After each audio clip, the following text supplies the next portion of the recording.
La rencontre de ce jour est l'aboutissement des actions et mesures engagées par le gouvernement visant à préserver les acquis et insuffler une dynamique nouvelle de relance et de développement de la filière EVA. L'appui du gouvernement pour l'accroissement des capacités de transformation du caoutchouc naturel par les industriels a donc nécessité la prise d'une ordonnance instituant des mesures fiscales incitatives spécifiques aux investissements réalisés dans le secteur de la transformation de l'EVA.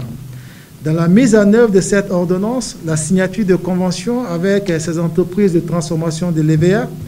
permettra de définir les engagements d'augmentation des capacités d'usinage des industriels et des volumes de caoutchouc naturel effectivement transformés,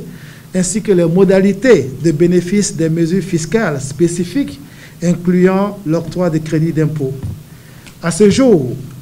les discussions relatives à la Convention ont permis de conclure des engagements avec 12 entreprises industrielles, dont 8 entreprises déjà en activité et 4 nouvelles entreprises, représentant respectivement 457 220 tonnes de capacité installées en 2019 et 127 500 tonnes de nouvelles capacités.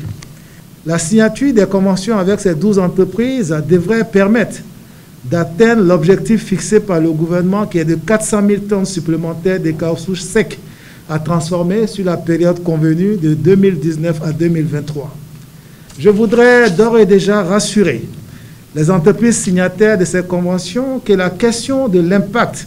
de la pandémie de la COVID-19 sur les engagements pris a été portée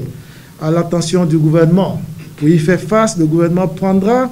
les mesures d'atténuation requises pour une mise en œuvre réussie de ces conventions. Avant de clore mes propos, je voudrais encourager les industriels ici présents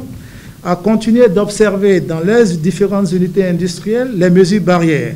tout en assurant la continuité de leurs différentes exploitations.